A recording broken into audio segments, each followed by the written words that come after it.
अपने जीवन में इस विश्वास को बनाए रखें कि मैं प्रभु से जो भी प्रार्थना कर रहा हूं या कर रही हूं वो मेरे परमेश्वर तक पहुंच रही है। और इस बात का भी विश्वास रखे कि समय आने पर, जब प्रभु का समय आएगा, जब उसका समय आएगा, तब उस प्रार्थना का उत्तर हमारे जीवन में हमको मिलेगा। सब चीजें हमारे हिसाब से नहीं होगी, हर एक बात में हमारे समय से हमको उत्तर नहीं मिलेगा। हम ये सोचते हैं कि आज हमने प्रभु से प्रार्थना किया और कल हमको इसका उत्तर देखने को मिल जाए। नहीं, कभी कभी प्रार्थनाओं का उत्तर मिलने में काफी समय लग जाता है।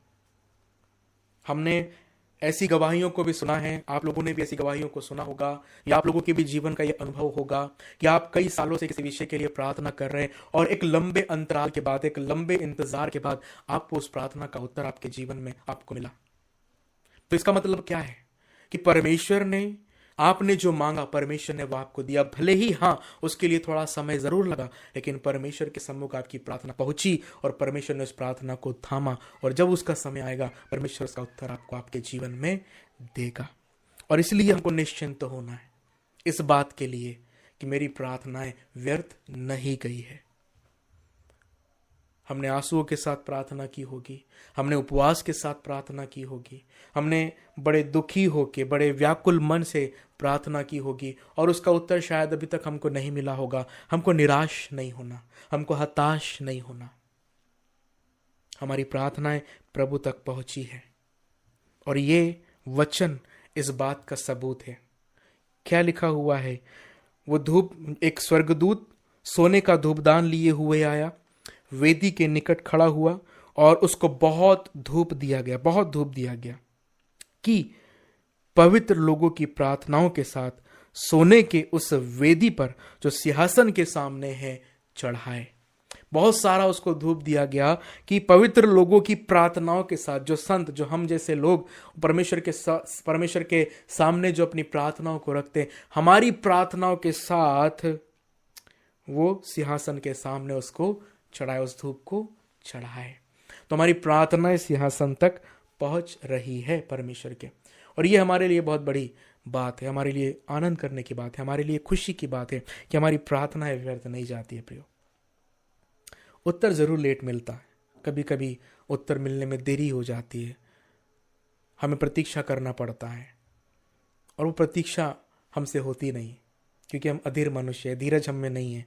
और जब हमको ऐसा लगे ना कि हम में धीरज नहीं है, मैं अधीर हो रहा हूं, तो उसके लिए उस समय हम लोग परमेश्वर से धीरज के लिए प्रार्थना करें कि प्रभु हमें धीरज प्रदान करे, हमें प्रभु धीरज दे कि हम उसकी बाट जो हो सके, जो प्रार्थना हम कर रहे, जो हम प्रभु से मांग रहे, उसकी प्रतीक्षा करने के लिए भी हमें प्रभु से धीरज की मांग करना है कि प्रभु हमें धीरज दे कि हम ठहर सके, तेरा उत्तर मिलने तक हम ठहर सके।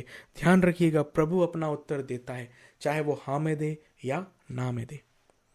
हाँ में मिलता है तो भी उसको स्वीकार करना है, और यदि ना में मिलता है तो भी स्वीकार करना है। क्या होता है पता है, जब हमारी प्रार्थनाओं के उत्तर हमको हाँ में मिल जाते हैं ना, कि हाँ प्रभु ने इजाजत दी, बहुत हम लोग खुश होते हैं, बहुत इंजॉय करते हैं कि अरे देखो, मैं प्रभु से जो मांग रहा था प्रभु ने उसके लिए हरी झंडी दिखा दी है ना, प्रभु ने वो हमको दिया है, प्रभु ने उसके लिए हाँ कह दी है। बहुत हम लोग खुश होते, बहुत आनंदित होते हैं। लेकिन मैं आपको बताना चाहता हूँ, मैं अपने जीवन के अनुभव से आपको बता रहा हूँ, मेरे जीवन में भी कई ऐसी चीजें हुई है जिसके लिए प्रभु ने ना कहा। वो मेरी इच्छा थी करने के लिए, और जब हमने प्रभु से प्रार्थना में उसको रखा, उस विषय को हमने रखा, तो प्रभु ने कहा नहीं। और मैं आपको सच बताता हूँ, उस समय में बहुत निराश हुआ, बहुत उदास हुआ कि प्रभु नहीं क्यों कह रहा है, प्रभु ने वो मना क्यों किया देने के लिए। हम नहीं जानते, हम मनुष्य हैं, आगे क्या होने वाला है उसके विषय में हम लोग नहीं जानते, लेकिन प्रभु सब जानता है। कुछ चीजें ऐसी होती है, कुछ बातें ऐसी होती है जो हम प्रभु से मांगते तो है, लेकिन उसके परिणाम को हम लोग नहीं जानते कि उसका परिणाम क्या होगा, लेकिन प्रभु परिणामों को जानता है। इसलिए कई बार वो कुछ चीजों के लिए हमको ना कह देता है कि नहीं, ये मैं तुझे नहीं दूंगा, भले ही तुझे निराशा हो, भले ही तुझे दुख हो, लेकिन मैं तुझे ये नहीं दूंगा, क्योंकि प्रभु हमसे बेहतर हमारा अच्छा जानता है। और इसलिए मैं आपको बताना चाहता हूं अपने अनुभव से कि जब कुछ बातों के लिए अगर प्रभु ना कहे ना, तो अभी हमें आनंदित होना है। क्यों? क्योंकि ऐसा कुछ भयानक हो सकता था, ऐसा कुछ अनहोना हो सकता था जो हमारे लिए बहुत दुखदाई होता। तो उस आने वाले दुख से, उस आने वाली पीड़ा से, उस आने वाली तकलीफ से प्रभु ने हमको क्या कर लिया है? बचा लिया है।